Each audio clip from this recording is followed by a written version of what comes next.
Ben, au début de ma carrière, ici, chez Jodoin Pratt, mon premier projet, il y a 28 ans, c'était un projet hospitalier euh, et je détestais travailler sur ces projets-là parce que c'était trop fonctionnel, il y avait trop d'impératifs au niveau complexité technique, d'intégration d'une résonance magnétique dans un projet, comment on l'achemine, comment on fait le blindage.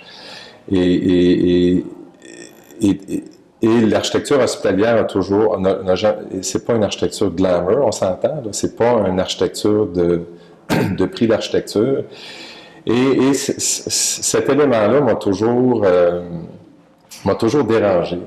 Et c'est sur le début de ma carrière, j'aimais pas travailler sur des hôpitaux parce qu'il n'y avait pas de potentiel de faire des bons projets intéressants avec une valeur architecturale, avec une plus-value.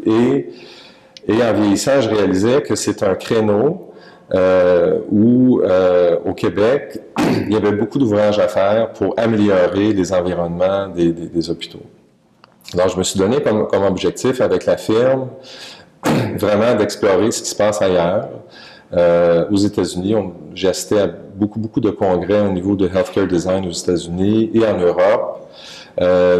J'ai été impliqué dans le programme fonctionnel et technique du CUSUM en 2000-2001 et ça nous a permis de visiter beaucoup d'hôpitaux en Europe. Et j'ai réalisé qu'on est capable de faire des projets intéressants en architecture hospitalière. On est capable. Il y a des précédents ailleurs.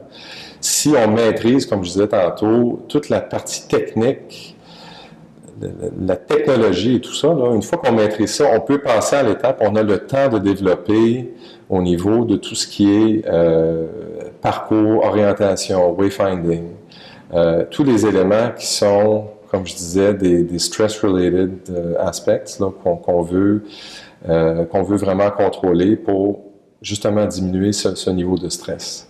Alors,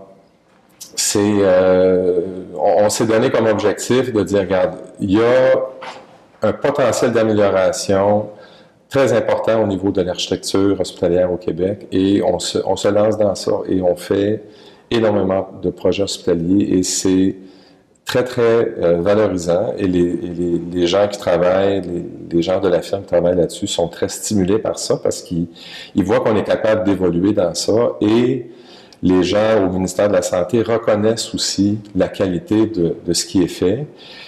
Et c'est une éducation à long terme, là, participative avec les gens du ministère, et il y a un bénéfice pour la société à long terme. On sait que les hôpitaux, ce sont des institutions qui sont construites, qui seront là pendant 75 ans, 100 ans. Alors, on est mieux d'y penser comme il faut tout de suite, parce que c'est là pour longtemps.